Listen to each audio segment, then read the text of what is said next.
In order for primitive man to ensure the earth goddess would perform her life-giving function, certain sacrifices had to be made. That meant human sacrifices. Archaeological evidence from an Upper Paleolithic Neanderthal burial near Munich, Germany, shows a sacrificial site containing human skulls.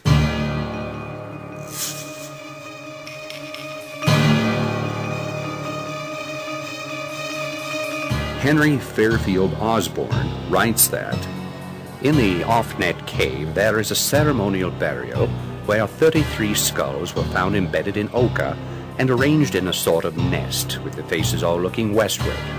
These skulls were added one by one from time to time, those on the outside of the nest being the most recent additions. The heads had been severed from the neck by a sharp flint, the marks of which are plainly visible on some of the vertebrae.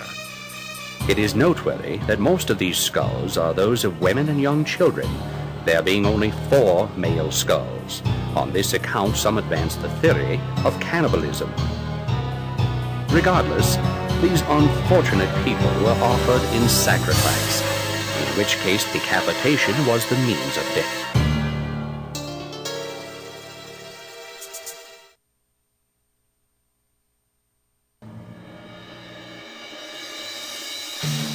Even in Greece, we read from Robert Graves, the noted expert on Greek mythology, that the representatives of the white goddess eat some part of the sacrificed man's body, heart, shoulder, or thigh flesh, and becomes the reincarnation of the murdered man. The transformation becomes complete only when he beheads his victim and, apparently, eats his head. Some ancient confirmation comes from Aeschylus's Greek tragedy, 7 Against Thebes. In the story, the head of Melanippus is cut off, the skull split open, and the brains gulped down by Tydeus. Additionally, the Greek thunder god Ixion was ritually married to the rain-making moon goddess, and then castrated so that his blood and sperm would fructify the earth. Beheaded with an axe, emasculated, spread eagle to a tree, and roasted after his kinsmen ate him sacramentally. Further evidence of human victims offered in sacrifice comes from the Roman historian Diodorus, who says that those who dwell north of Greece, near the Scythian border, are fierce, and that some of them are cannibals, like those of the Britons who inhabit the country called Ireland.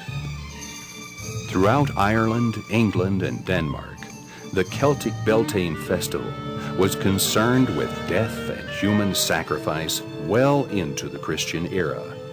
Even to this day in England, the Beltane fires that once consumed living human sacrifices are now lit on May Eve under the pretext of burning farm rubbish.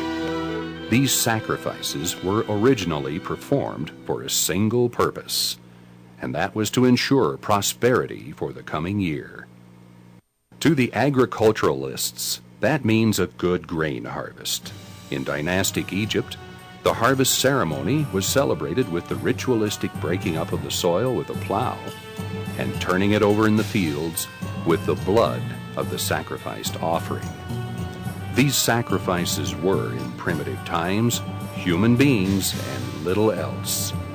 Even in the Canaanite story of Baal, Anat catches the god Mot, which he slices with a sword, tosses his body in a sieve, scourges him with fire, grinds him with a millstone, and plants him in the fields.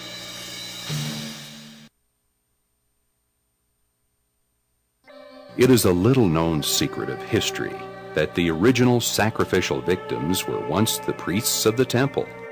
In Athens, for example, the priest of the temple was called the king. The kingship became an expression of religious interpretation. Just as the king possessed certain attributes, so were these attributes easily recognizable by the indigenous population. In Celtic myth, the king or chieftain was the divine counterpart of the tribal god. Throughout Celtic history, the clan god or goddess sustained the religious mysteries and became the recognizable symbol of that cult. These divine personages were regarded to such a degree that regional or local historical events were recorded as happening to the god or goddess themselves. This tribal god was especially responsible for the fertility of the land, the crops, and taking an active part in battle, using incantations and magical spells rather than weapons to bring about victory. He was, as Robert Graves states, ruler of the zodiac, president of festivals, founder of cities, and healer of the sick. The human fear and superstition underlying the mysteries associated with the regeneration of the crops were methods for transferring responsibility into the hands of the royalty. The king became culpable for that which created them, and the power of the environment over them. It was felt that once the king or temple priest began to lose his powers, nature too would begin to decay.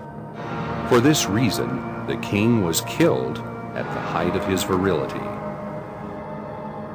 The king priest was obliged to serve a sacred term of office, after which a new and presumably younger and more powerful rival took his place. This was not a friendly abdication, but rather the old king was ritualistically killed in order that his soul might inhabit the body of the new king. Joseph Campbell reminds us that among the Celts, the king may have been sacrificed at the expiration of a term, and that this term may have consisted of only a few years. the term of office for the priesthood seems to have been 9 years. In the Odyssey, Minos is named king of Knossos and described as the 9-year king. The term of 9 years, says William Hopper, might be thought of as a king for a period and then replaced, the powers renewed every 9 years. At some point in history, the temple king was able to alter his fate and, as the ritualistically sacrificed benefaction, substituted his own offspring, which had been procreated from the sexual union with the temple priestess. In ancient Greece, there was at least one kingly house in which the eldest sons were always liable to be sacrificed in place of the royal sire.